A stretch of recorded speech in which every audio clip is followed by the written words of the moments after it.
Golden Age of Hollywood refers to a time in American filmmaking when the major studios, including MGM, Paramount, Fox, and Warner Bros., had complete control over the production of major movies. I hate to see you eat your heart out like this. They handled everything from casting to shooting to distribution. This era relied heavily on popular actors like Humphrey Bogart, Cary Grant, Grace Kelly, and Rita Hayworth, who were considered stars and helped bring success to the films at the box office. However, it wasn't just the stars that contributed to the era's success. The classic genre of film noir also played a significant role.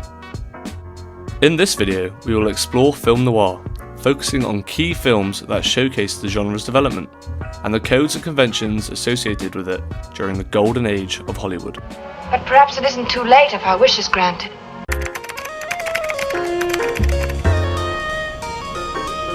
What is film noir? You've probably heard of the term film noir countless times. You might think of it as movies with detectives, gangsters, and mysterious women in black and white. But what actually is film noir? Well, it's not so straightforward, but there are some clear elements that are quite noticeable that define the genre. Shut up, old man! Film noir is a stylized genre of film known for its pessimistic, fatalistic, and cynical themes. The term originated in France after World War II to describe American thriller or detective films from the 1940s and 50s. However, Hollywood's film noir can be traced back to the 1920s. Film noir literally means black cinema, and French critics used it to describe Hollywood movies that were filled with darkness and pessimism.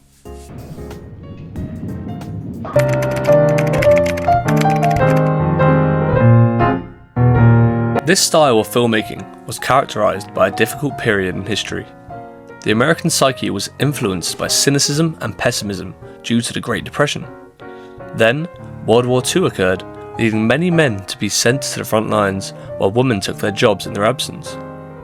After the war, there was a sense of uncertainty. Men returned from the battlefield with trauma, and the world had lost its innocence. It is believed that upon their return, men noticed a significant shift in women's roles. Housewives had become workers themselves, causing a disruption in the established gender roles that had been in place for many years. In response to this insecurity, film noir emerged, presenting stories of men being manipulated by powerful and sometimes sinister women. I want to make it 80 and wipe that grin off your face. It is important to note that this is just a theory explaining the rise of film noir in the post-war period. The truth is, many iconic film noir movies produced in the 1940s were based on novels written in the 1930s. Therefore, it can be argued that World War II had no direct influence on the source material, but it could have contributed to the later popularity of these films.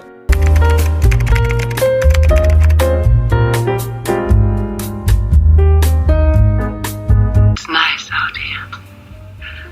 Let's not go out for dinner. Let's stay here. Notorious, 1946. Hitchcock re-teamed with Bergman on Notorious. In this film, Ingrid Bergman co-stars with Cary Grant as a pair of US spies who fall in love. But their relationship is put to the test, in a case where she is sent to seduce a scheming executive who has had previous ties to her. Many critics cited this film as a landmark for Hitchcock, as he took a story in a new direction than previously seen in his films. While it still contains the mystery and suspense of a noir film, Hitchcock focused on a love story between Grant and Bergman and how it affected their case. The film's script by Ben Hecht was also considered one of the best screenplays ever written. I think all our guests are here. Kiss of Death, 1947. Kiss of Death finds ex-convict Nick Bianco, victim mature, caught during a botched jewelry heist. After getting arrested, he is offered a chance of leniency, but decides not to squeal on his partners. A few years later, into his sentence, an unfortunate event causes him to reconsider and become an informant. The film received 2 Academy Award nominations, including Best Supporting Actor for Richard Widmark, in his film debut as villain Tommy Udo. It gave me enough to burn you 100 times over if I can get the other witnesses to back me up. And he even gave me a pretty good idea where to look for those other witnesses. Key Largo, 1948. Key Largo stars Humphrey Bogart, re-teaming once again with director John Huston. Bogart plays Frank McCloud, an army veteran who visits his war buddy's family in a hotel in Key Largo, Florida. He confronts a gangster who is running the hotel. The film also stars Lauren Bacall, and this was a final film collaboration with Bogart after they starred in 4 movies together throughout the 1940s.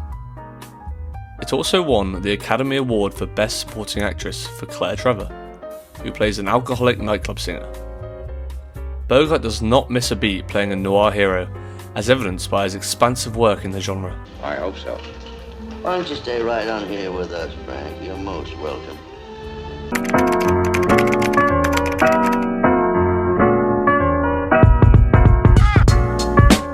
Film noir is still popular. It's a genre that will live on as it's developed iconic cinematic motifs and tropes that inspire filmmakers today.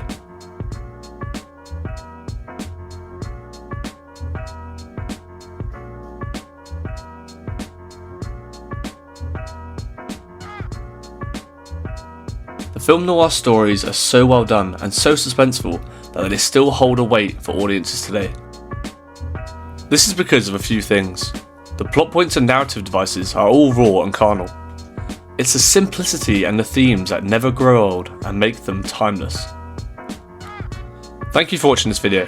I hope you enjoyed and I hope you learned something today about film noir.